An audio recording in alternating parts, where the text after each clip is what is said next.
kalau lu masih punya teman yang pakai narkoba atau saudara yang pasti pakai narkoba atau lu mungkin sekarang nonton ini masih pakai narkoba gitu, eh, ingat kalau sampai sesuatu yang buruk terjadi ke lu, efek terbesar itu bukan ke lu tapi orang yang sayang sama lu. Hey kawan, apa kabar? Kembali lagi bersama Dira dan Moti.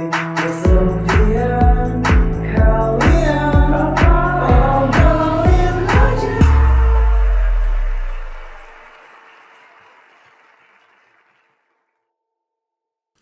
Halo Sobat Nadir, balik lagi ke Nadir Podcast bersama gue Moti. Podcast ini kita akan membahas tentang pengalaman loneliness dan juga lost point dari para narasumber yang udah hadir. Langsung aja kita sambut narasumber yang udah hadir hari ini, Kak Reno. Halo Kak. Editor bisa nambahin tepuk tangan nih. Oke. Editor bisa nambahin tepuk tangan rame nih. Apa kabar nih Kak? Sehat puji Tuhan. Moti gimana kabarnya? Baik juga dong. Amin. Sebelumnya thank you banget udah mau hadir ke Nadir Podcast ya. Sama-sama, terima kasih sudah mengundang. Seneng banget nih, gokil. Udah. Apa tuh? Ini salah satu, ini kayaknya podcast yang fokus tentang kesehatan mental pertama yang gue datengin. Pertama ya. Pertama kali yang gue datengin. Wes. Gokil, Nadir Podcast. Ngeri.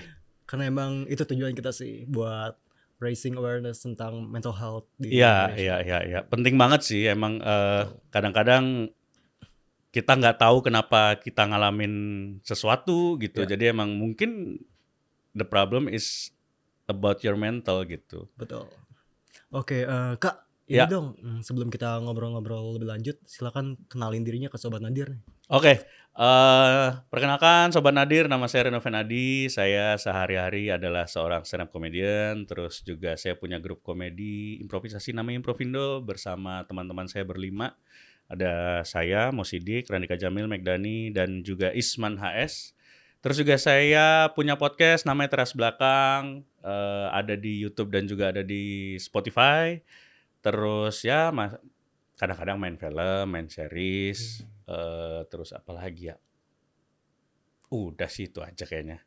Dan oh iya, sama satu lagi profesi saya sampai sekarang jomblo, belum menikah, belum pengen menikah. Udah berapa lama Udah berapa lama apanya nih? jomblonya? Oh jomblonya, wah berapa lama ya? Lama juga ya kayaknya ya. Terakhir punya pacar tuh kayak 2019 deh.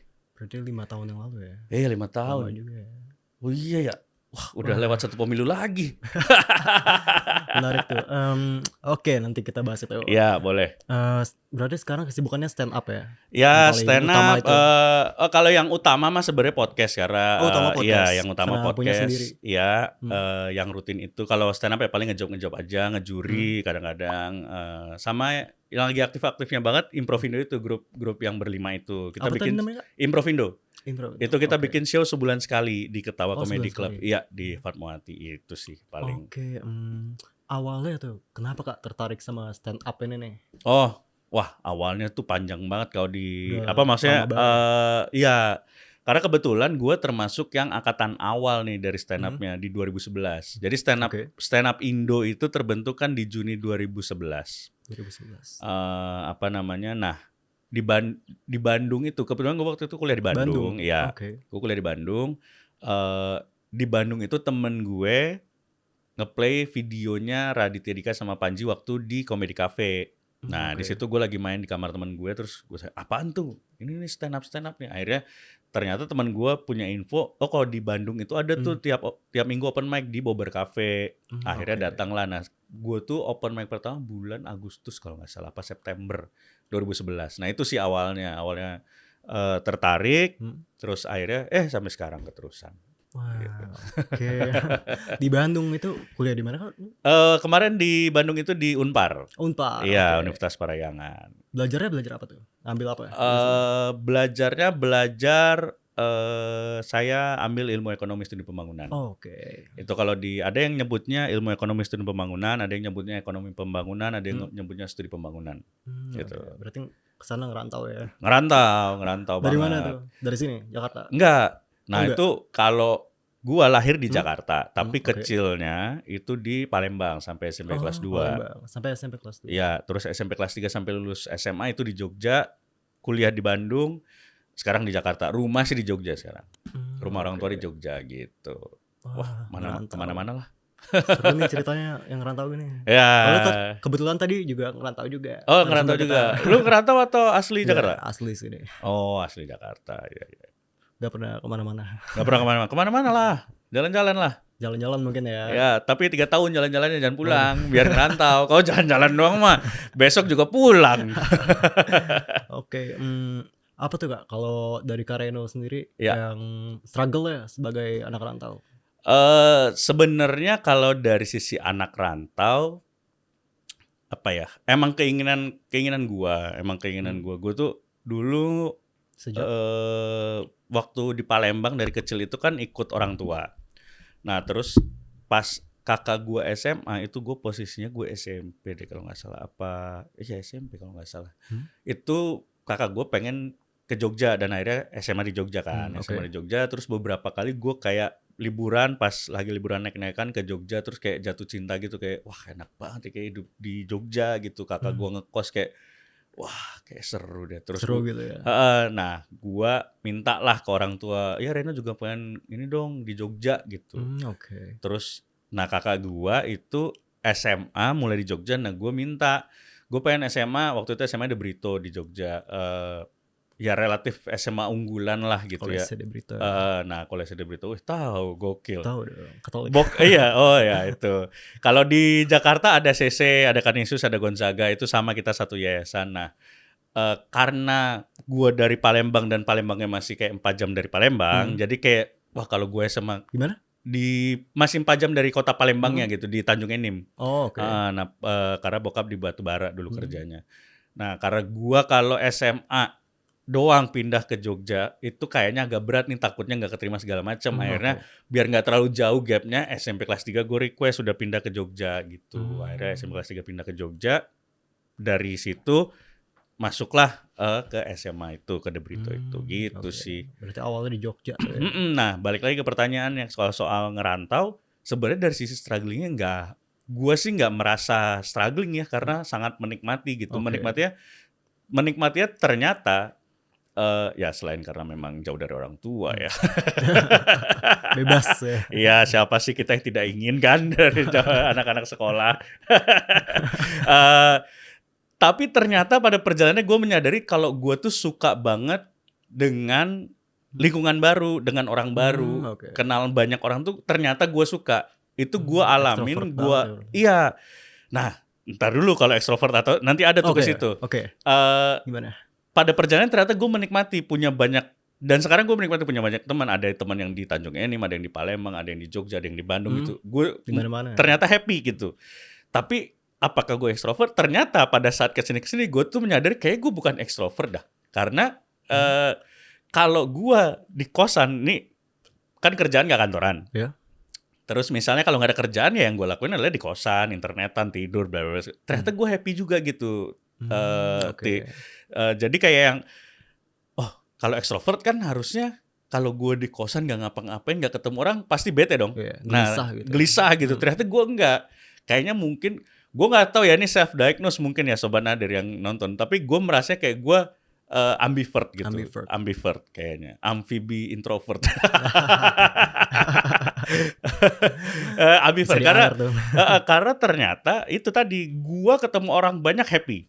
Kayak gini ketemu orang ngobrol-ngobrol tuh happy gitu. Tapi ternyata gue di kosan nggak ngapa-ngapain pun happy gitu.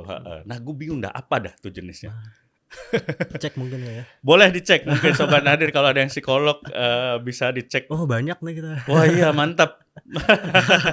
Gitu, jadi kalau pertanyaan soal struggling selama ngerantau apa, relatif nggak ada sih Timothy, kayaknya fine-fine aja. Happy-happy aja gitu. Oke, berarti baru dari Jogja itu ke Bandung. Ke Bandung. Nah, ke Bandung terus itu karena kuliah. Keinginan juga. Iya, karena keinginan. Jadi wah ini lucu nih. Gua tuh kan waktu di Jogja kan ngeband lah. Ngeband cafe gitu. Nah, terus gua ngerasa kayak kayaknya gue pengen jadi artis nih gitu. Makanya apa tuh? Main apa? Vokal ya, top 40-an lah main band lah. Kalau sekarang tuh kayak session player lah istilahnya ya, tapi gue vokal. Nah terus udah gitu Gue pengen meningkat. Di Jogja gue udah siaran Oke. radio dulu di Radio apa tuh? Jeronimo. Oh, oke. Di Jeronimo gue udah siaran. Terus wah gue pengen meningkatkan karir. Gue kan tadi balik lagi gue pengen jadi artis lah gitu. Kalau di Jogja kayak berat nih gue jadi penyiar, akan jadi penyiar terus gitu. Sulit tuh untuk meningkat ke dunia TV kah atau main film gitu. Gimana ya caranya ya? Terus gue mikir apa gue pindah ke Jakarta. Cuman gue ngerasa pindah Jakarta kayak terlalu rimba gitu untuk Rimba, gue. rimba Iya rimba gimana? kayak terlalu persaingannya gila banget. Kayak gue Oh, belum oke. siap dah persaingan kalau Jakarta gitu.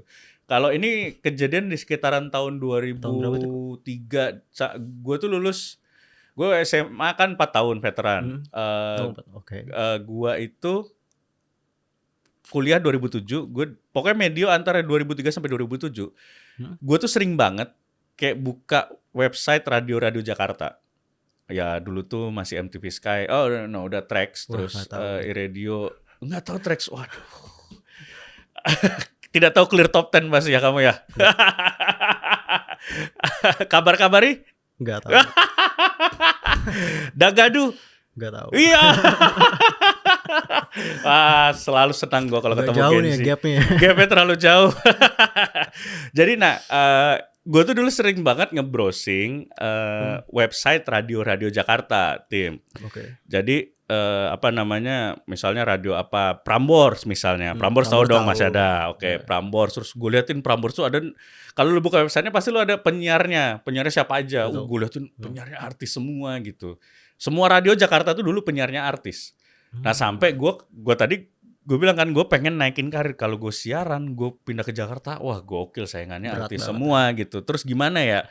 Nah tidak sengaja pas gue kelas 3 ini, gue nanya teman sebangku gue, pas itu udah mulai kayak ujian-ujian duluan gitu loh, ke kampus mana gitu. Ujian Oh, ini iya, tes-tes ya gitu ya. tes-tes duluan gitu.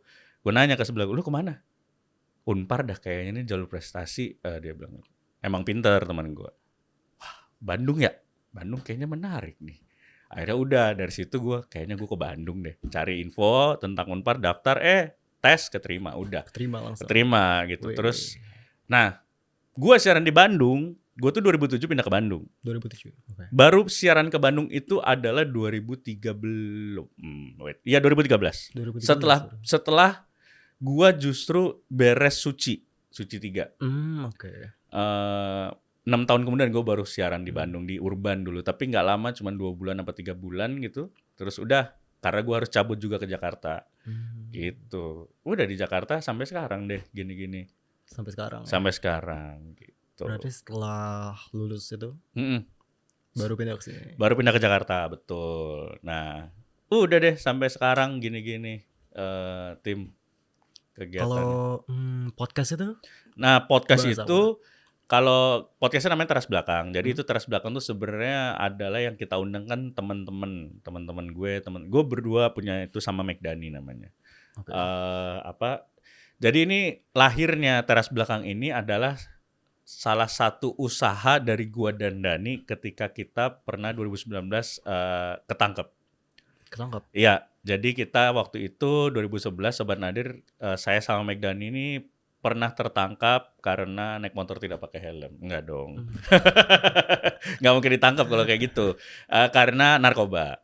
Gitu. Nah, oke, kita menjalani masa hukuman di penjara. Terus di penjara tuh gue ngobrol sama Dani, dan kita nih Megdani ini adalah salah satu teman gue yang gue kenal dari Stand Up Indo Bandung. Kita termasuk dari Oh, oke. awal-awal juga. Yeah. Terus dulu kita memulainya di Bandung bareng. Terus abis itu kita ngerantau ke Jakarta Termasuk bareng. perjuangan lah ya. Iya, barengan dulu ada juga Randika Jamil, ada Boris Bokir juga kita barengan. Terus cuman mereka bertiga itu ngontrak apartemen di Kalibata, gue misal sendiri di kosan waktu kenapa itu. tuh?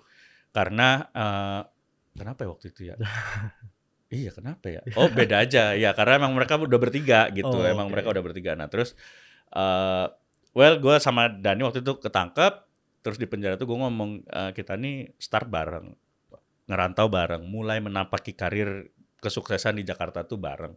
Terus kita ambruk bareng gitu. Gimana caranya kita pas keluar kita juga harus bangkit bareng lagi. Selain memang kita ngebangun karir masing-masing gitu. Oh ya udah, apa ya, bikin apa. Pokoknya udah, nanti kita keluar, kita harus bikin sesuatu. Nah, sesuatu tuh belum tahu apa. Nah ceritanya waktu itu Dani tuh bebas duluan dibanding gue. Bebas Oke. lebih dulu. Beda berapa bulan ya? Beda mungkin sekitar 3-4 bulan lah kalau nggak Oke. salah. Nah terus udah gitu pas keluar bikin apa ya? Bikinlah pertama konten kita berdua tuh namanya The Jail, kalau tahu ada di channel Kuat Baca.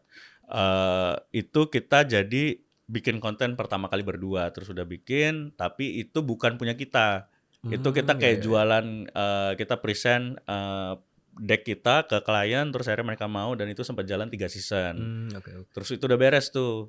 Di penghujung mau beres, bikin apa ya Dana yang kita berdua nih gitu, yang kita harus punya nih masing-masing selain memang misalnya kita nanti kerja lagi sama orang gitu. Iya.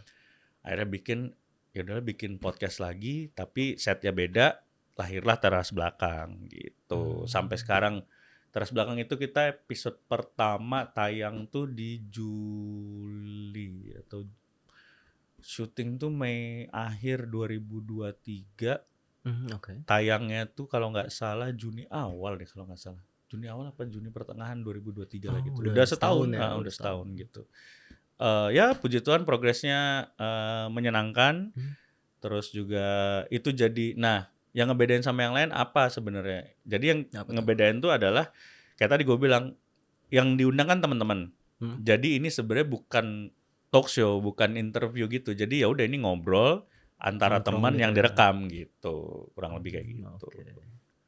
Sampai sekarang masih aktif. Sampai sekarang masih aktif, ada di YouTube. Bisa dicek ya nanti. Ya ada di YouTube dan juga ada di Spotify. Kalau Spotify itu beda formatnya, nggak pakai tamu, itu cuman gue sama Dani gitu. Oke, oke. Nah Kak, Hmm. dari cerita Kakak tadi kayaknya banyak banget nih yang bisa digali nih. Wah. Sesuai tema topik podcast ini. Aku mau nanya dulu deh Kak. Ya. Kalau kesepian menurut Kakak itu apa sih? Nah kalau kesepian ya, Iya. wah ini nih menarik nih. Kesepian itu tahu ini nggak? Tahu Majas Apa tuh? Totem Proparte nggak? Jarak dulu banget. Tahu nggak? Enggak. Nggak tahu. Lu Nggak tahu nggak Majas Totem? Ibu tahu kan Majas Totem Proparte? Oh nggak tahu juga. Jadi Majas itu tuh kayak kalau nggak salah ya dulu. Jadi contohnya tuh di tengah keramaian kita merasa sepi. Nah itu apa ironi kayak gitu-gitu. Ya. Nah kesepian itu salah satu yang gue alamin adalah waktu gue di penjara. Hmm. Di penjara tuh kan penuh orang ya, tapi Betul. merasa sepi gitu. Merasa sepi kayak pada kemana ya teman-teman gue gitu. Rame fisiknya tapi tidak ada, maksudnya ya kehilangan kedekatan dengan orang-orang yang disayang gitu. Keluarga jauh, nggak bisa setiap saat kontak gitu kan. Berapa lama waktu itu Kak? 1,5 tahun. 1,5 tahun. Juga ya. Lumayan lama. Nah itu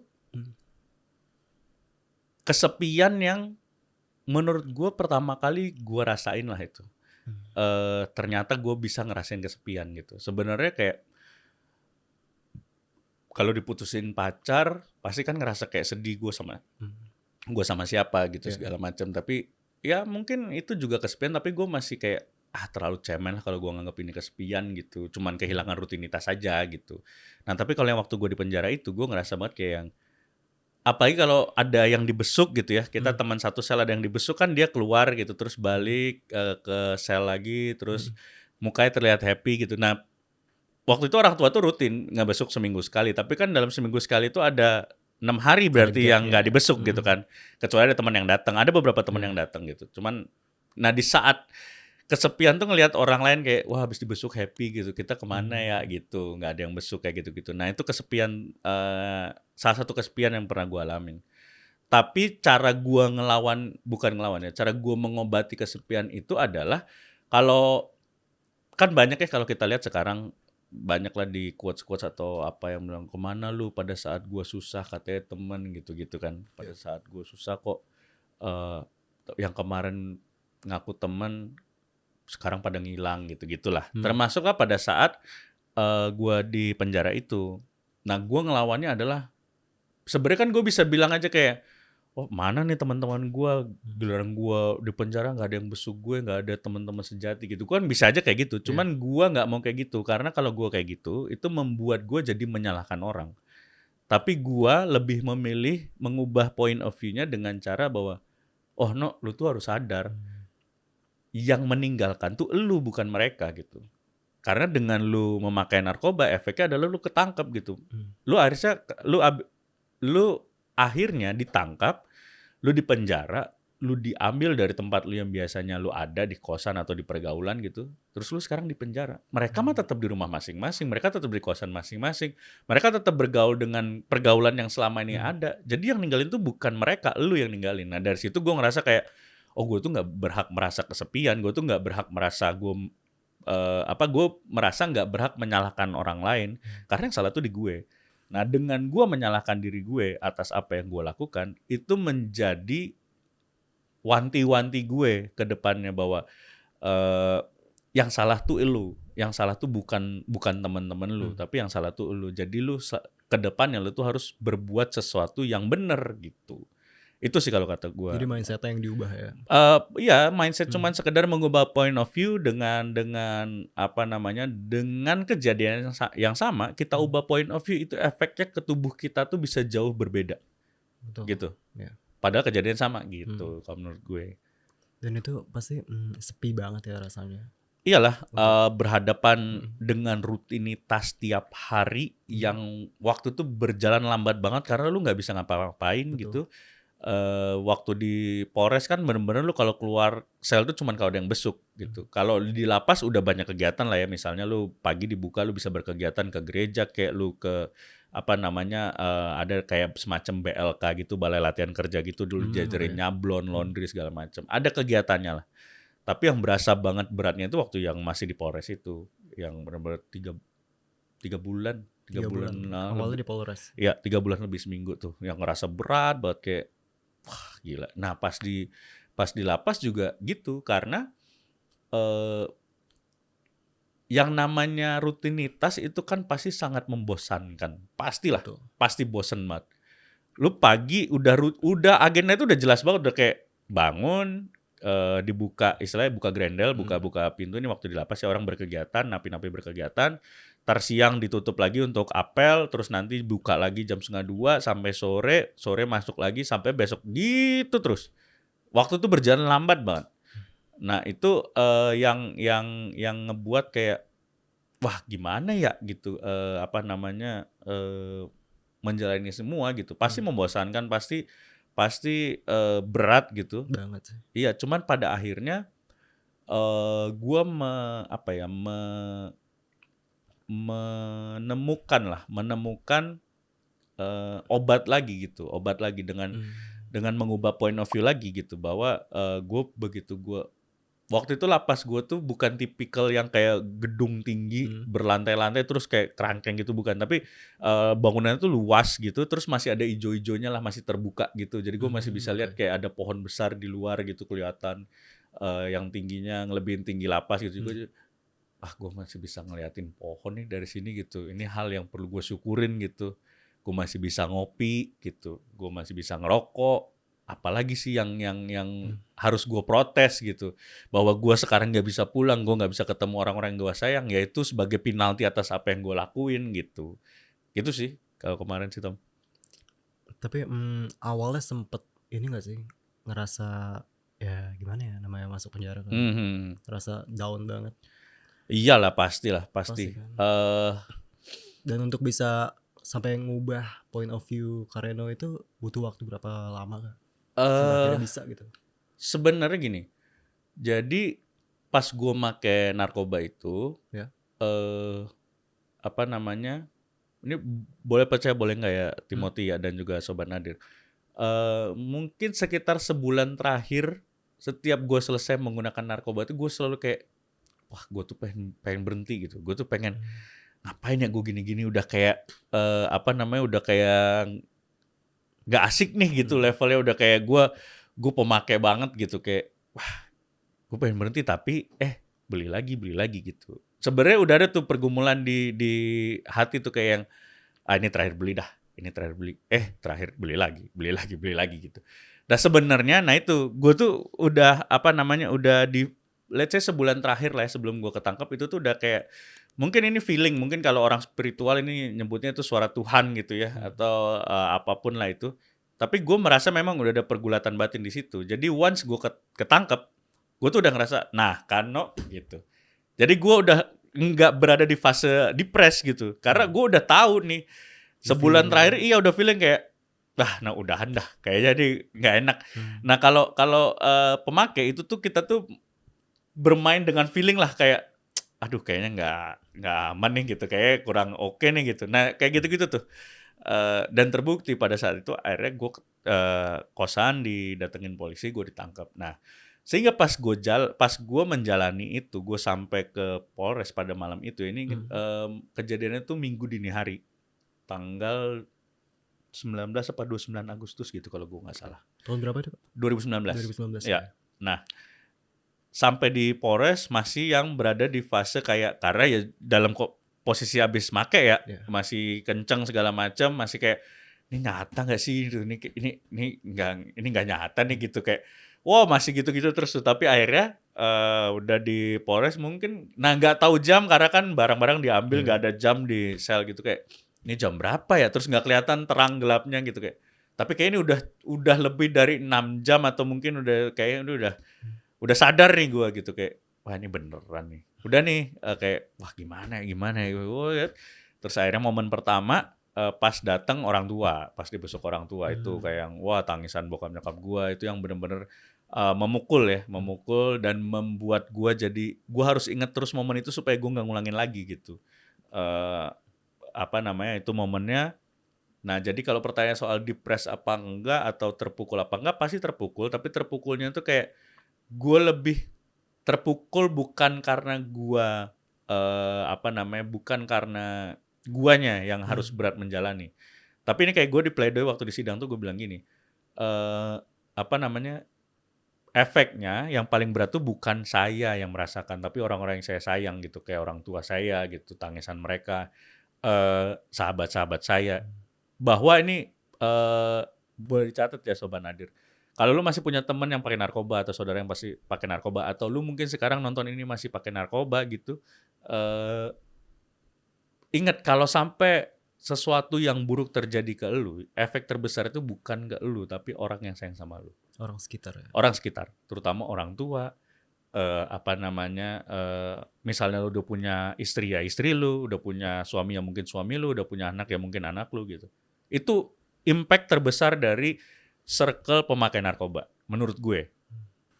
Dan kalau kita nggak ingin mengecewakan orang yang kita sayangin lagi, nah itu jadi obat untuk menguatkan dan jadi rambu-rambu untuk kita nguatin supaya nggak makai lagi gitu. Gitu sih, dan itu yang salah satu poin depres terbesar ya, terbesar ya. Tapi gue nggak bisa mengatakan ini sampai ke level gue depresi sih sebenarnya. Nggak sampai ke level yang gue terpukul. Maksudnya terpukul oke, tapi depresi gue rasa sih enggak ya, karena puji Tuhannya. Nggak sampai yang ekstrim banget gitu.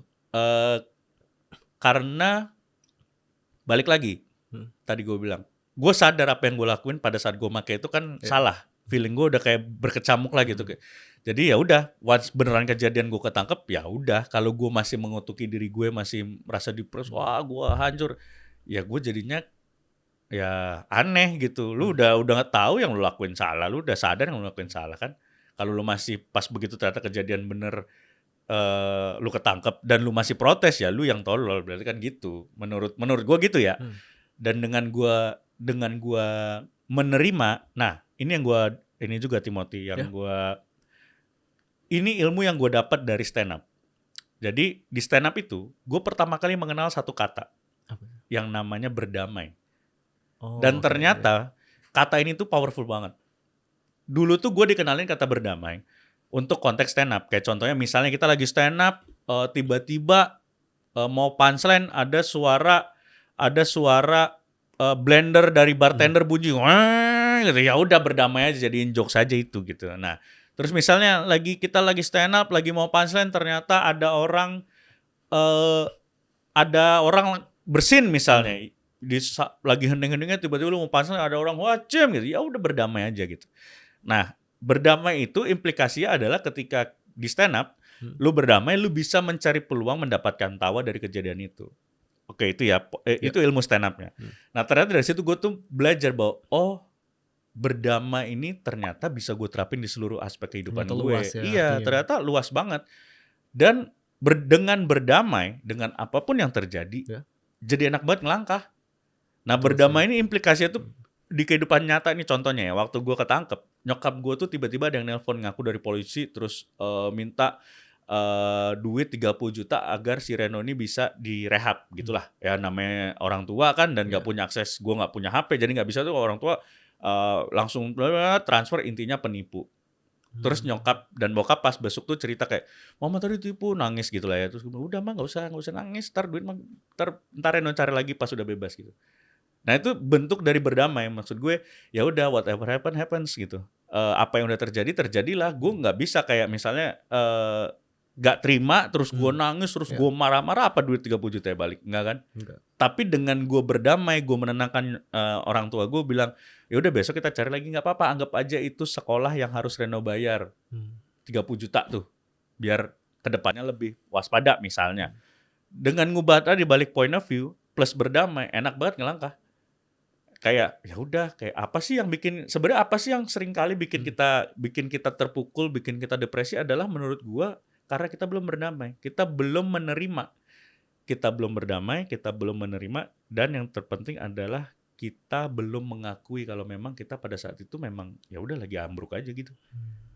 Karena kalau udah lu lakuin 3 ini, percaya sama gue, seenggaknya ini yang gue alamin, dan gue sering cerita ke teman-teman gue yang pas misalnya curhat sama gue, Ya. gue selalu bilang hal ini, dan yang gue alamin, gue enak ngejalanin hidup. Menurut gue life itu starts lagi ketika kita melek bangun tidur, itu udah hari baru lu bisa nulis apapun hari lu gitu. Kesempatan baru. Ya. Kesempatan baru. Jadi selama lu masih punya kemampuan buat melek, Buka bangun mata. tidur, terus lu masih bisa kemampuan untuk menjalani hari, Masih sehat lah. there is no reason to be broken gitu menurut gue ya. Bukan berarti gue bukan menggampangkan depresi, enggak. Tapi buat gue ternyata mengubah point of view dan melakukan tiga hal tadi itu, gue ya puji Tuhan jauh dari kata depresi. Tapi balik lagi, gue nggak pernah ini Timothy, gue nggak pernah assessment. Tapi siapa tahu ternyata ketika gue di assessment ternyata gue emang depresi gila gitu. Gue nggak tahu ya, emang ternyata gue ternyata Reno depresi banget. Oh iya gitu. Tapi seenggaknya ya gue menjalani hidup dengan ya sudah menyenangkan, bahwa ada momen gue sangat sulit, momen gue nangis sesenggukan sampai yang sakit di dada gitu, yang nangis mungkin air matanya nggak segitu banyak tapi kayak wah sakit banget itu. Ada juga momennya gitu, tapi ya udah once udah beres udah gitu, let's do another thing, kayak yuk gas lagi gitu. Kalau kata gue sih itu ada dua momen gue ingat banget. Sebelum lebaran tahun lalu sama tapi yang sampai gue momen nangis banget itu adalah setahun lalu itu. Nah tahun ini gue nggak sampai nangis banget, tapi gue lumayan stres karena gue di Uber pinjol. Oh, oke. Ya, dua-duanya ini karena finansial sebenarnya. Karena balik lagi, kerjaan gue kan bukan kerjaan yang punya penghasilan tetap. Nah yang jadi sulit adalah ketika pasti ada momen dalam setahun tuh lu ya kosong aja jobnya gitu. Nah pada saat itu kemarin gue sampai harus pinjol lah gitu, sampai gue harus pinjol, dan ternyata menumpuk dan akhirnya wah gila gimana caranya. Nah itu momen yang tahun ini. Yang tahun lalu tuh gue momen pas mau mau lebaran seminggu menuju lebaran lagi. Kenapa tuh? Sama juga finansial juga sebenarnya, masalah tidak punya uang gitu. Tapi momennya pada saat tahun lalu tuh poinnya adalah gue nggak tahu nih, kayak wah gue udah usaha sono sini kayak belum menghasilkan, kayak gimana sih Tuhan nih, kapan nih dikasih gitu, ayo dong ini udah kayak. Karena yang paling berat kan bagi kita sebenarnya bukan kita nggak punya duit, tapi bahwa kita tuh belum tahu kapan kita bisa dapat duit. Sebenarnya itu yang momen yang paling berat. Kita nggak punya duit sekarang tapi kita tahu bulan depan gue dapat duit lagi, tenang. Iya kan gitu. Kita nggak punya duit sekarang tapi kita tahu di depan gue lagi nunggu nih ada invoice cair, tenang. Tapi yang bahaya kan kita duit udah habis, kita nggak tahu anjir gimana nih. Iya gitu kan. Nah itu momen yang berat. Nah itu momen yang gue alamin tahun lalu tuh. Gue itu sampai nangis sesenggukan Waktu itu momennya adalah gue tengah malam kayak Hmm. di kosan. Orang-orang kosan rata-rata udah pada mudik, sepi kosan. Terus gue nggak Iya. mudik karena ya balik lagi memang nggak ada duit dan gue biasanya mudiknya pas Natalan. Terus wah gimana ya, gue mau ngontak siapa, orang kantoran udah pada moodnya udah pada cuti, Oh. ya kan? Gue baru bisa meeting lagi mungkin 2 minggu setelah Lebaran, setelah orang masuk kerja lagi kan, apa namanya, efektifnya kan itu kerja. Jadi ada sebulan, wah gue yang kayak, wah gimana terus, udahlah gue pas momen itu gue dengerin lagu-lagu gereja gitu, terus tiba-tiba nangis aja, nangis sesenggukan yang bener-bener kayak sakit di dada gitu kan, kayak gue, wah gimana ya gitu. Dan udah begitu beres, gue kayak langsung begitu udah selesai nangisnya, gue kayak udah cukup. Besok, maksudnya sedihnya cukup sampai sekarang, yuk besok pasti ada gitu. Itu jadi kayak momen gue nge-treat diri gue, ini no lu udah nangis, jebret udah cukup, lanjut gitu. Jangan udah nangis besok nangis lagi gitu. Gua nge-treatment diri gue kayak gitu. Nah yang pas kemarin, yang terbaru yang gue pinjol ini, relatif sama, tapi sebenarnya gue yakin di depan tuh ada tuh penghasilan, cuman memang belum. Karena gue tetap bergerak meeting sono meeting sini bla bla bla bla bla, sampai akhirnya wah gimana nih, gue udah kejepit segala macem. Wah udah itu gue menelpon teman-teman dekat gue meminta tolong. Gue bilang kondisinya gini, gue bilang gue pinjol bukan buat gue macem-macem, memang buat gue hidup, gue belum punya Emang butuh penghasilan ya. 3 bulan bla bla bla segala macem. Gue bilang gue bisa nggak minta tolong, gue bilang gue akan gue ganti tapi gue nggak tahu kapan, gue bilang tapi pasti gue ganti. Udah ya puji Tuhannya, gue percaya banget kalau nggak karena uluran tangan teman-teman orang-orang baik yang ada di hidup gue ini, gue nggak akan mungkin sampai sekarang kuat gitu. Pasti itu pasti. Nah itulah yang akhirnya gue bisa melewati fase itu. Itu 2 momen yang menurut gue momen terberat sih kalau menurut gue. Tapi Terberat apakah itu depresi? Gue malu kalau gue bilang itu depresi karena masalah masih terlalu cetek kalau dibandingin orang lain gitu. Jadi gue nggak mau melabeli diri gue kayak gue orang paling susah di dunia gitu loh. Dan gue punya satu kata lagi yang sangat powerful buat hidup gue. Apa tuh? Tadi berdamai, Ya. yang kedua adalah secukupnya. Secukupnya. Secukupnya ini adalah kalau lu boleh hancur, lu boleh sedih, lu boleh kecewa, tapi udah secukupnya aja. Kayak tadi gue sampai nangis, bener-bener nangis, udah cukup ya no, jalan lagi gitu. Jangan terus-terusan. Jangan terus-terusan. Begitupun kalau gue happy, Ya. gue happy juga mau gimana pun happynya, ya udah secukupnya aja. Lu happy, lu punya duit, wah happy lu shopping, oke cukup, tenang aja. Karena di depan pasti akan ada happy yang lain. Begitupun pasti juga akan kesedihan lagi. Betul. Karena hidup tuh kan selama lu berjalan, lu akan berpindah dari satu titik ke titik lain. Berputar. Bisa berputar, bisa kalau gue sih ya berputar bisa, tapi kan kita nggak tahu diameter putarannya ini kan tiap tahun beda-beda ya. Betul. Ada yang diameternya segini, jadi kita cepet banget muter. Ada yang 3 kilo kayak diameternya, kita berasa kayak di bawah lama banget gitu. Secukupnya aja, karena tenang aja, begitu lo hancur sekarang, lu nangis boleh. Udah, karena tenang aja, di depan pasti ada lagi tangisan-tangisan yang lain. Jadi jalan terus. Betul. Treatment everything properly gitu, secukupnya aja. Menurut gue itu sih 2 kata yang gue pegang sampai detik ini, dan ya puji Tuhan membuat gue bisa menjalani hidup Lebih dengan enteng gitu, dengan nyaman gitu.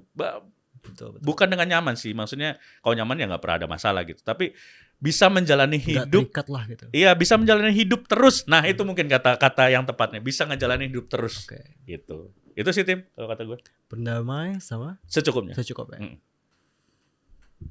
Oke, karena berarti 2 momen tadi itu titik terendah dalam hidup Kakak ya? Termasuk ya. Iya, itu 2 momen yang gue inget. Momen yang cukup membekas ya, membekas gitu. Selebihnya apa ya? Ya mungkin 2 itulah, yang lain cuman 2 itu pun ketika udah gue lewatin, yang menjadi just another bad day at the office aja gitu. Karena kan sehancur apapun kita, seterpuruk apapun kita, kalau kita Ya. udah bisa lewat kan, ya kita udah bisa melihat ya dan menertawakan kita pada saat itu gitu. Karena ya rumusnya kan tragedy plus time equals komedi gitu. Tragedi ditambah waktu ya sama dengan komedi. Kalau kita lihat sampai sekarang, mungkin lu juga Timothy atau mungkin Sobat Nadir yang nonton juga gitu. Coba kita lihat kita setahun yang lalu, 2 tahun yang lalu, 3 tahun yang lalu. Kalau kita lihat ke belakang dan kita lihat sekarang, kayak kita mungkin amazed kayak, kok gue bisa bertahan ya sampai sekarang ya gitu. Betul. Nah itu membuktikan bahwa ya yang udah lewat sehancur apapun kemarin pernah, atau seterpuruk apapun kemarin gitu, ya buktinya kita masih bisa kuat gitu. Jadi just another bad day at the office saja gitu. Tapi memang begitu kita alamin ya nggak semudah itu. Betul. Gitu. Tapi bisa dibilang juga itu yang nge-shape kita kayak sekarang ini kan. Iya pastilah. Itu yang menjadi pembentuk kita, journey kita, itulah yang membuat kita sekarang gitu. Dan kita sekarang yang membuat kita ke depan gitu. Betul. Nah, kalau setelah keluar dari penjara nih Kak, sempet ini nggak sih ngerasa bingung harus mulai dari mana lagi atau? Karena kan 1,5 tahun itu bukan waktu yang sebentar kan. Iya benar. Nah momennya pada saat itu gue tuh keluar tuh Februari 2021. Oke. Februari 2021 itu tuh pas COVID sebenarnya udah mulai agak ngelandai. Agak turun ya. Ya. Nah tapi di bulan Juni lockdown lagi karena ada Delta. Oh iya. Nah itu tuh momennya gue selama setahun setelah gue bebas itu gue numpang hidup di rumah om tante gue di Bogor. Bener-bener numpang hidup tuh setahun. Numpang makan disediain, ada wifi, sampai bener-bener gue nggak tahu mau ngapain. Karena lockdown. Posisi kerjaan gue kan posisi yang mengumpulkan banyak orang. Sedangkan pada saat itu kan nggak boleh ngumpul. Ya job-job cuman kayak job stand up Zoom lah segala macam gitu. Ya online semua gitu. Jadi kayak yang anjir ngapain ya gue? Terus apa yang harus gue lakuin ya pada saat itu? Nah, terus pas udah mulai melandai, gue tuh bikin channel YouTube sendiri tuh. Namanya Reno Venadi Channel. Ada tapi lagi udah nggak aktif. Reno Venadi Channel. Iya, itu tapi udah nggak aktif sekarang. Lagi nggak aktif. Di saat gue waktu itu nggak punya penghasilan, nggak punya duit, waktu itu gue maksain tetap konten. Kontennya tuh apa? Ada podcast lah, ada penelusuran horor, ya ada penelusuran tempat misteri. Karena gue punya temen namanya Masius, dia Indigo. Oke. Dia orang Indigo, terus kita datang ke tempat misteri, penelusuran, kayak gitu-gitu. Dan ternyata yang gue lakuin itulah yang membuat hasil pada saat itu. Gue jadi punya program tuh namanya The Jail. Karena momennya ini gak sengaja banget, gue lagi promo, terus kayak si pemilik perusahaannya itu ngelihat promo gue, terus akhirnya ngontek gue, terus akhirnya kita meeting buat jadi gitu. Nah itu bentuk dari yang penting kita gerak. Hasilnya mungkin gak kita dapetin dari situ, tapi dari situ menimbulkan opportunity lain. Jalannya pasti muncul. Iya gitu. Nah itu banget tuh momennya. Nah akhirnya pas setelah meeting gue dapet program, dapet penghasilan kan, udah gue langsung ke Jakarta. Buat ngekos lagi. Itu setahun lah gue numpang hidup setelah gue keluar dari penjara. Nah setelah gue di kosan di Jakarta, gue punya program. Apakah semuanya mudah? Ya tentu tidak dong.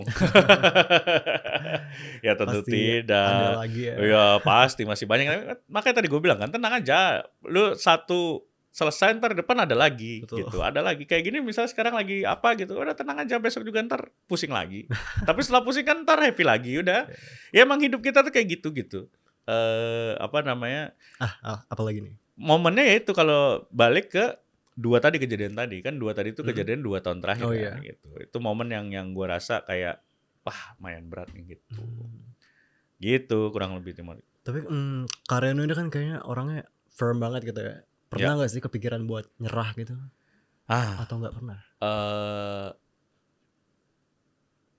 Nggak pernah. Nggak pernah sama sekali. Ya, gua sama sekali tidak pernah menyerah, pengen udahlah gua katakanlah suicide misalnya apa gitu ya, atau self harm gitu.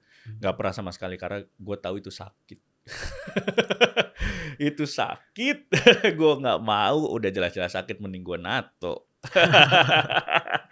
Nah, tapi ya itu bahwa pernahkah gue nyerah? Enggak, gue gak pernah mau nyerah. Sama sekali nggak pernah. Karena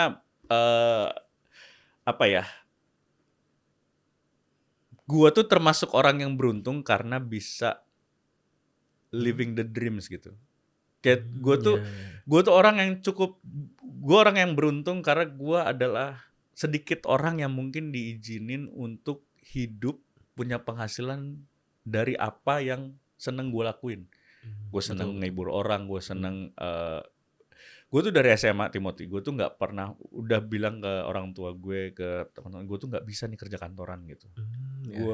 Gue nggak bisa berhadapan dengan rutinitas gitu, karena gue lihat orang tua bokap waktu itu kerja dari pagi sampai malam, sampai sore sampai malam bertahun-tahun gitu aja kayak gue.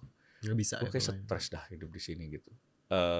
Hidup kayak gitu gue stres. Nah dari SMA tuh gue udah punya mimpi itu, dan ternyata ya puji Tuhannya sampai detik ini gue bisa menjalankan mimpi itu. Makanya gue bilang tadi living the dreams gitu. Atas dasar itu gue jadi orang yang tidak menyerah atas hidup ini gitu, karena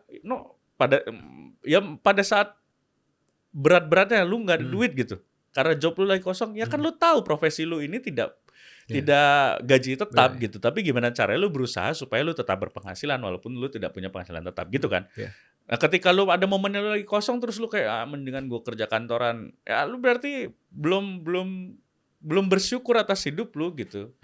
Lu berarti set mimpi lu salah kemarin. Kalau gua masih protes kayak anjir kok susah banget ya cari job ya. Ya itulah serunya hidup lu. Nah, makanya mungkin itu jadi efeknya gue belum berani menikah, gue belum mau married. Kayak gue kalau sekarang yang lapar perut gue doang dah. Kalau gue udah punya bini punya anak yang lapar, bini sama anak gue kayak Banyak jadi orang perutnya. jahat banget gue jadi orang kayak gitu kan. Nah itu mungkin itu juga yang membuat gue jadi sampai sekarang belum kepikiran buat married gitu. Karena menurut gue tugas hidup di dunia itu satu sih, apa sih tugas hidup di dunia? Happy. Selama lu happy, yang penting happy lu tidak merugikan orang lain, menurut gue udah cukup. Lu itu udah menjalankan sudah berada di Taman Firdaus versi dunia gitu. Kayak lu udah berada di heaven on the earth gitu. Lu happy. Jadi kalau lu udah happy, ya udah. Gue merasa kalau gue sekarang happy. Kalau ditanya orang, "No, lu happy nggak sekarang?" Happy lah. Happy. Apakah lu mau mengubah happy gue sekarang dengan gue misalnya mau married, gambling gue? Ya ntar dulu sih kalau kata gue gitu.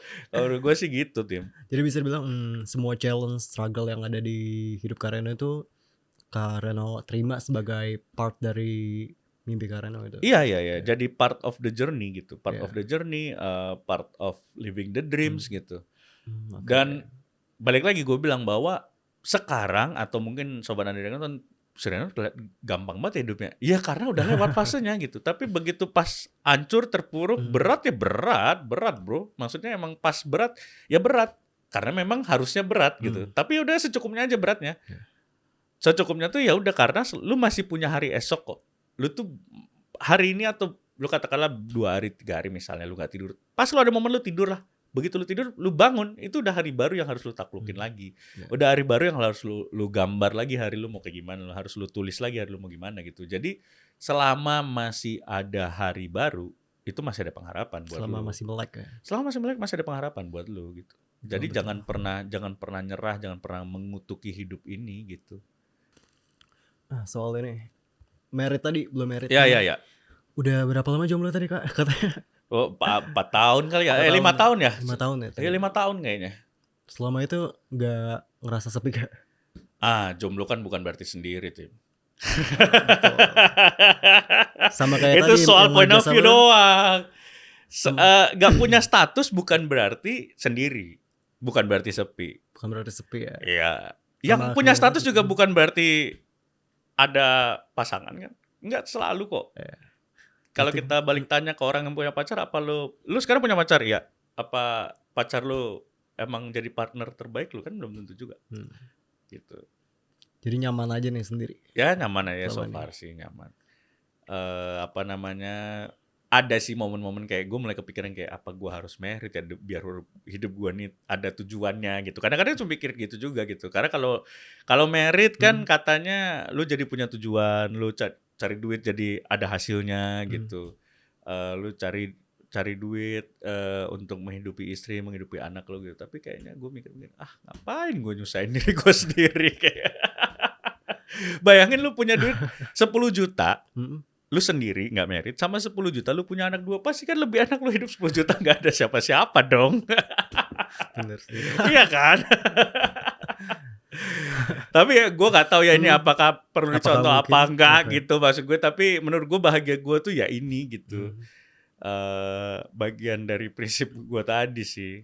Tapi ya siapa tahu ternyata dalam perjalanan ini gue menemukan orang, gue tuh seumur hidup hanya menemukan 2 orang.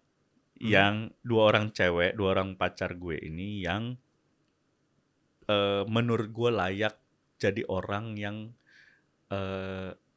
gue mau habisin sisa hidup gue sama dia. Oke. Tapi mereka tidak. Mereka tidak menganggap demikian, jadinya bubar. Gitu, karena gue melihat pernikahan tuh adalah gue yakin sih pasti ada serunya lah, pasti ada serunya, pasti ada happy-nya Pasti gitu. dong. Tapi Tapi kalau gue melihat teman-teman gue banyak juga yang bubar, jadi lihat apa? masalahnya. Gak lah itu. Tapi ya gue salut sama orang yang menikah dan ya, Bertahan gitu. gue juga waktu mungkin kalau lu tanya, lu ketemu gue setahun lalu, 2 tahun lalu, gue akan lebih strong terhadap gue tidak menikah. Tapi pada saat ini gue merasa kayak gue belum pengen. Not in my top 3 goals in life gitu, bahwa merit tuh ada di situ gitu. Tapi ya udahlah, kalau emang ternyata gue di perjalanan gue menemukan cewek yang gue suka, dianya suka sama gue sayang, dia sayang sama gue, cocok gitu, ya udahlah, kenapa enggak sih gitu. Kayaknya sih gitu ya. Lebih open lah ya sekarang. Ya ini. open sekarang gitu kayaknya udah. Tapi seringnya kayak fail di date pertama. Waktu itu pernah sekali deket sama Genzi, sekali nongkrong doang, habis itu pusing malah gua. Pusingnya kenapa tuh? Ya ternyata ya kayak contoh memanfaatkan fitur, gue mau jemput terus dia bilang share live vlog dong. Anjir, kata gue seumur hidup baru kali ini gue mau ngeden di share live vlog kan. Berarti kalau dia jadi pacar gue setiap saat dia bisa minta gue live vlog. Bahaya dong. Udah kayak ya udahlah, tapi seru, maksudnya seru. Gue mungkin termasuk yang relatif cepet nyambung sama siapapun gitu, masih umur berapapun. Tapi kemarin sekali nyobain sama Genzi gitu kayak saya pusing. Tapi enggak lah, banyak juga lah yang gue yakin banyak juga Genzi-Genzi yang lain yang seru-seru juga lah gitu. Cuman gue jatuhnya nggak kayak Om apa ya, nongkrong sama mereka ya, kayak mungkin umur 18 sama gue 37, tahun ini beda 20 tahun, gokil. Gokil ya.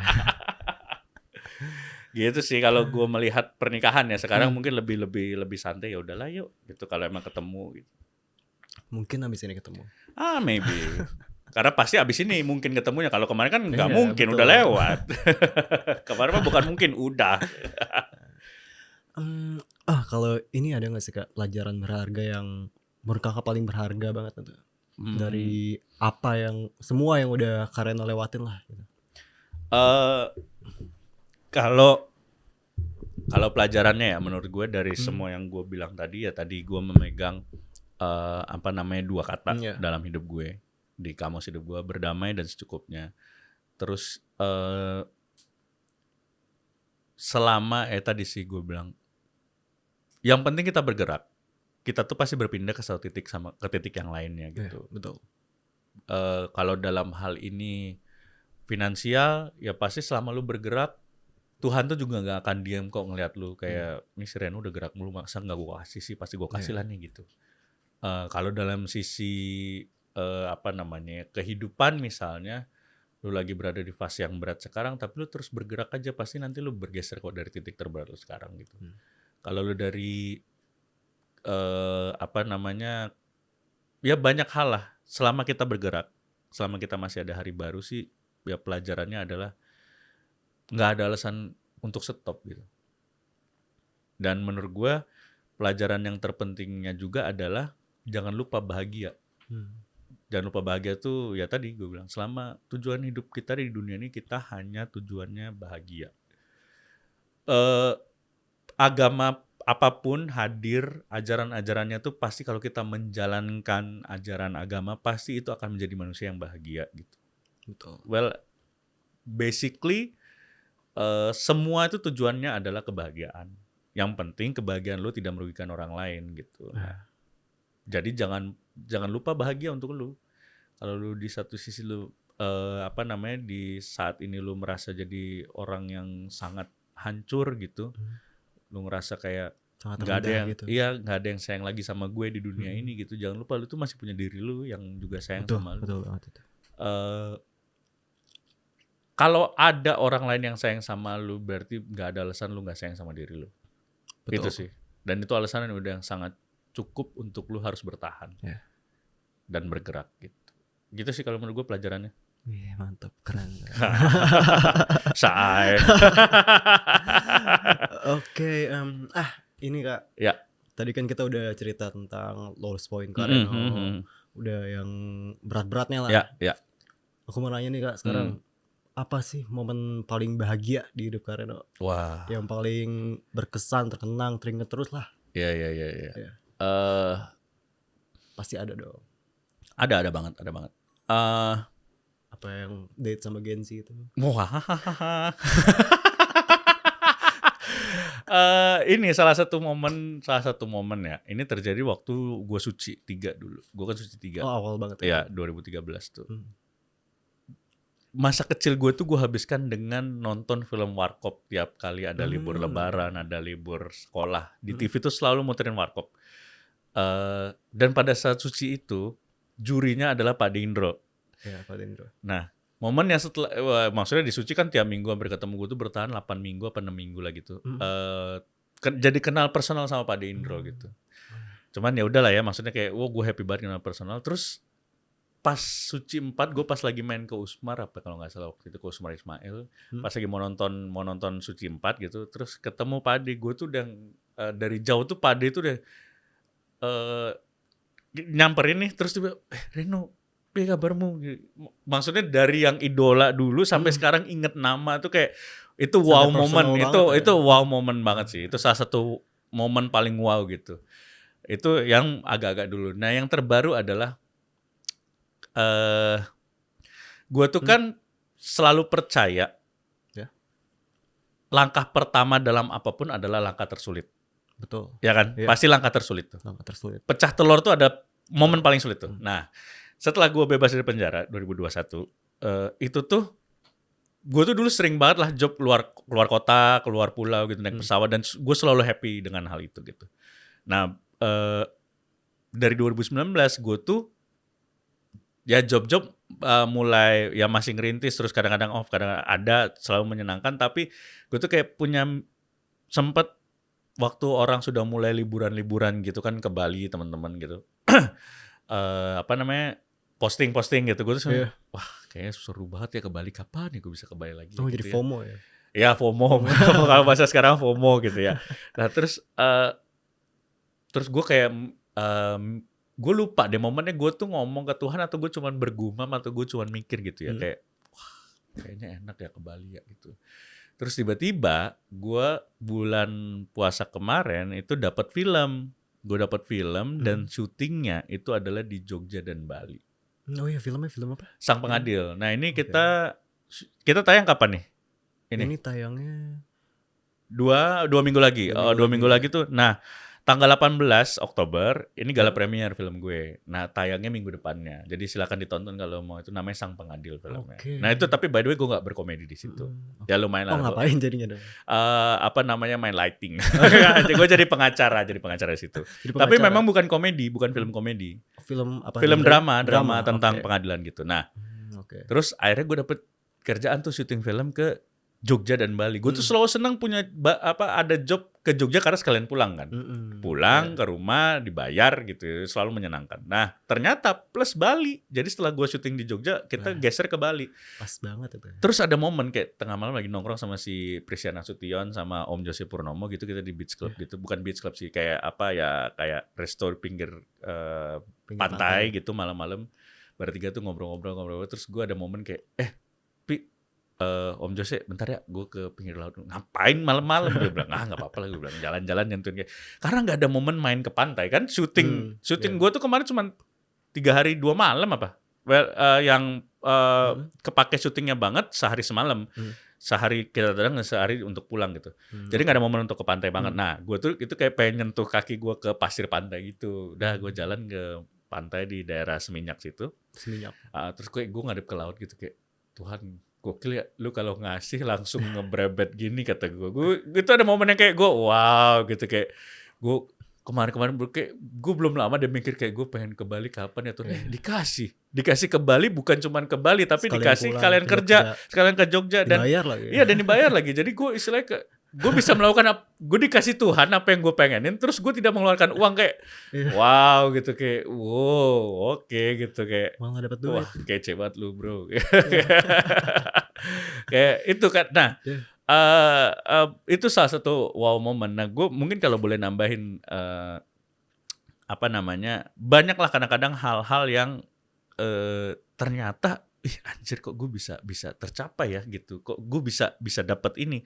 Nah kadang-kadang memang ya itu seringnya kan kalau kita sering dengar kan Tuhan tuh nggak selalu ngasih apa yang kita pengen gitu kan. Dan Tuhan tuh nggak selalu ngasih sesuai waktu kita gitu. Betul. Kan. Ya udah intinya mungkin sekarang lu belum dikasih karena emang menurut Tuhan kayak belum sekarang dan ntar aja gitu. Gitu sih kalau momen-momennya. Jadi timingnya Tuhan ya. Iya. Dan udah kebukti sama pengalaman Kareno sendiri, Tuhan itu kenapa ngasih kita delay gitu? Karena dia mau ngasih lebih gitu. Iya. Mungkin.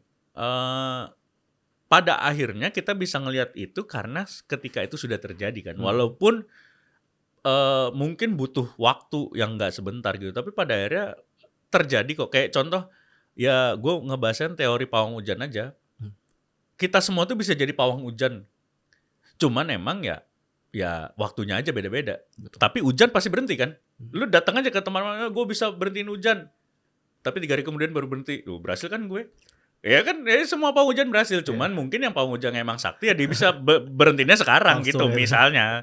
Tapi kan bahwa semua tuh pasti terjadi gitu. Cuman ya kadang-kadang belum, ya nggak sesuai sama pengennya kita waktunya, nggak sesuai sama pengennya kita jumlahnya misalnya gitu, dan keadaannya gitu. Gitu sih kayaknya Timothy. Oke. Ini Kak. Apa tuh? Punya ini gak sih Kak, temen curhat gitu atau? Wah, temen curhat yang selalu jadi tempat Kakak buat sharing lah. Secara spesifik sih nggak ada satu orang ya. Tapi gue selalu menemukan temen untuk gue ngobrol atau ya mungkin keluarga gitu yang gue bisa cerita. Jadi bukan cuma satu tempat untuk semuanya, tapi banyak tempat untuk berbagai macam hal gitu. Kayak misalnya gue curhat tentang orang atau gue curhat tentang keadaan gue di sebuah project, gue bisa cerita ke teman gue yang terlibat di project itu misalnya, atau ke teman gue yang lain. Tapi ketika gue cerita misalnya tentang apa, gue bisa cerita ke teman gue yang lain lagi gitu. Jadi bukan di satu tempat gue cerita semuanya gitu. Kayaknya nggak ada deh gue itu. Iya kayak nggak ada dah. Nggak ada satu tempat yang gue bisa cerita semuanya gitu. Kayaknya nggak ada deh. Oke. Tapi kayak gue lumayan dijadiin itu sama teman-teman. Kayak, wah, gitu. Pasang tarif tuh. Waduh. Enggak sih, kalau gue lebih ke kesadaran aja ya. Gue tinggal kasih nomor rekening. Nggak bercanda. Atau ini QR. Wah ya bisa pakai QR, bisa. Jadi mau curhat scan dulu. Nah scan dulu, ada menitnya tuh nanti. Oke, kalau sama keluarga hubungannya gimana kan? Deket kah atau? Sama keluarga, sama orang tua deket banget. Sama bokap nyokap deket sekali. Terus ya saya merasa bahagia terlahir di keluarga gua yang sangat dekat, sangat hangat, sangat suportif, sangat apa ya sangat sangat dekat lah gitu. Gue merasa bahagia banget berada di keluarga ini gitu. Eh, Karena tapi gue percaya juga apa yang terjadi ini bukan karena kebetulan, tapi karena memang orang tua gue memupuk itu gitu. Memupuk bahwa kita tuh harus hangat, kita tuh harus apa namanya komunikasi yang baik gitu. Itu ada bahwa gue merasa bersyukur, gue merasa bahagia di keluarga ini bukan adalah sebabnya, tapi adalah akibatnya dari apa yang dilakukan mungkin orang tua gue pada saat itu. Dari kecil gue dibangun kedekatan emosional segala macam sampai ke titik sekarang ini gitu sih. Sekarang di mana orang tua? Di Jogja. Jogja Jogja. sekarang. Oke. Ada yang mau disampaikan nggak buat mereka nih? Apa ya? Tiap hari juga Tiap hari juga nyampein. nyampein. Mungkin yang belum tersampaikan. Ini seru nih kalau bintang tamunya tidak dekat sama keluarga. Kayak gue kadang-kadang mikir ya kalau apa misalnya gue dikasih gimmick orang tua datang gitu kayak, wah ini dia orang tua Reno gitu kayak. Emang kayak maksudnya ya beruntungnya secara ini dekat, tapi ya kalaupun mau dikatakan ya gue cuman bilang bahwa mama papa Reno sayang banget sama mama papa, I love you so much. Sekarang waktunya orang tua untuk beristirahat menikmati masa tua. Let me do my job gitu, let me do biarin gue mengambil peran sekarang yang selama ini diambil oleh orang tua pada saat gue kecil gitu. Oke. Gitu sih kayaknya. Jangan minta cucu, tapi nyokap gue udah tahu juga ya. Nyokap gue udah tahu dari zaman gue kuliah, jangan minta cucu cepet-cepet dari Reno, udah tahu. Bahkan gak ada rahasia lah, gue sama nyokap itu benar-benar gak ada rahasia apapun itu gitu. Semuanya terbuka. Gitu. Terakhir ketemu kapan? Wah, terakhir ketemu mah pas baru-baru ini. No, pas nenek gue meninggal tuh bulan apa ya? 2 bulan lalu kali ya. 2 bulan lalu nenek di Bintaro meninggal dari bokap. Terus bokap nyokap datang ke sini. Kayaknya paling nanti ketemu lagi Natalan lah kayaknya. Natalan gue balik ke Jogja. Sekalian mudik ya? Iya, sekalian mudik. Gitu. Nah, ini nih Kak. Apa tuh? Sekarang goals Kakak nih apa nih? Mungkin ada yang sedang ingin dicapai gitu. Oke. Depannya. Kalau yang sedang ingin dicapai atau harapan ada gitu. Yang kalau dari ini ya, kalau dari sisi finansial sih terlalu cetek ya gue. Maksudnya kalau ngeset semua dari sisi finansial, melihat goals itu dari sisi finansial menurut gue terlalu cetek. Tapi kalau dari sisi lebih deepnya adalah gue berharap bahwa gue bisa sampai ke finish nanti dengan posisi kayak sekarang. Gue bisa tetap menikmati hidup, gue tetap bisa hidup dari apa yang gue seneng lakuin gitu. Gue bisa berguna, gue bisa menjadi berkat bagi orang-orang di sekitar gue. Seenggaknya berkat itu kan gak harus berupa apa, tapi kehadiran gue gak bikin orang males gitu-gitu. Lebih ke situ sih menurut gue. Gue mencoba untuk itu gitu, untuk goals gue seperti itu. Jadi yang penting stable ya semuanya gitu. Sebenarnya stable atau enggak juga sih, tapi dalam artian bahwa kondisi gue sekarang dengan gue tadi gue bilang living the dreams, dengan kondisi gue sekarang bahwa gue bisa ya tadi hidup dari apa yang seneng gue lakuin, itu kondisi menurut gue sudah kondisi indah sekali gitu.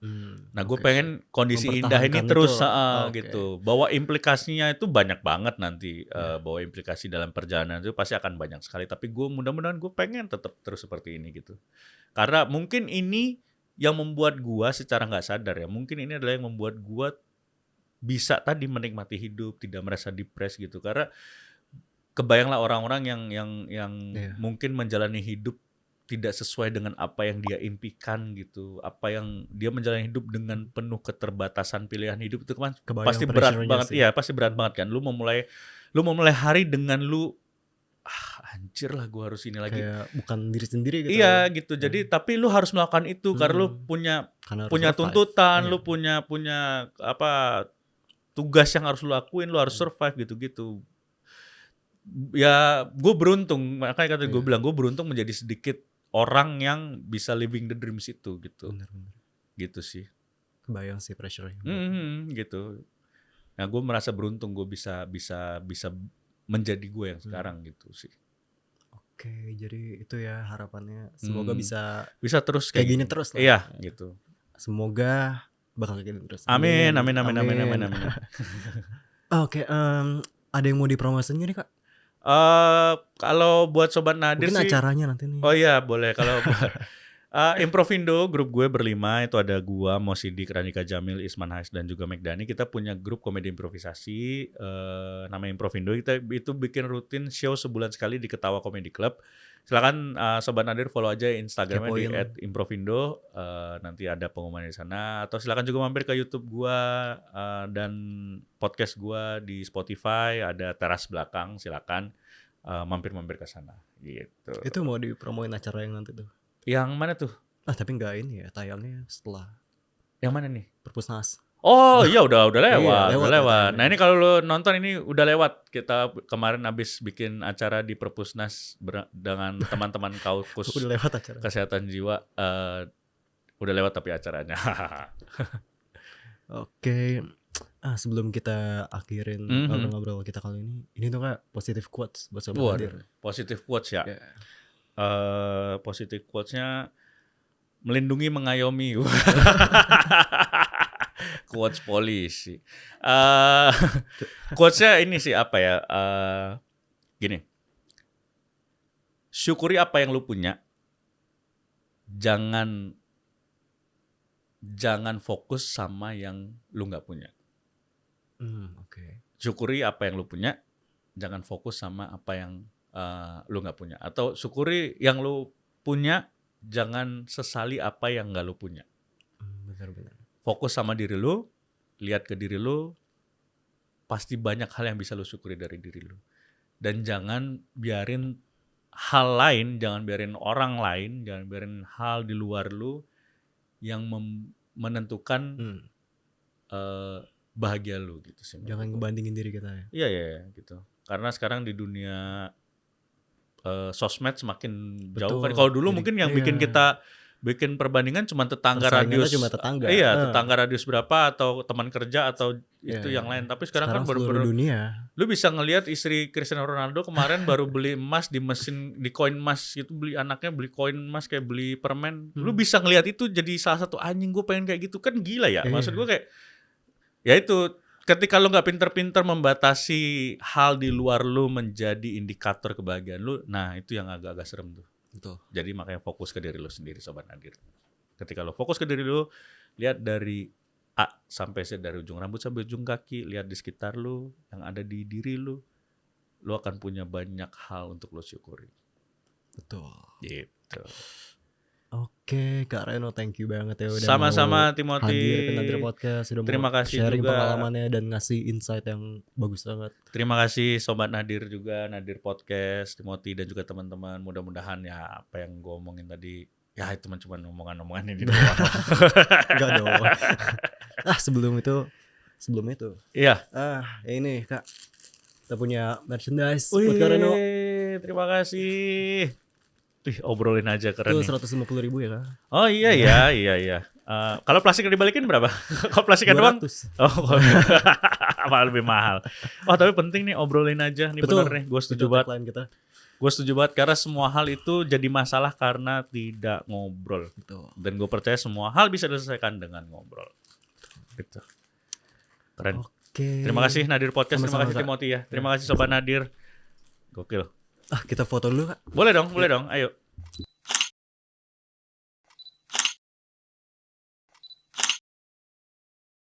Oke Sobat Nadir, thank you banget buat kalian yang udah nonton episode kali ini. Jangan lupa buat like, comment, share, subscribe, dan juga nyalain lonceng notifikasinya biar nggak ketinggalan episode terbaru dari kita. See you!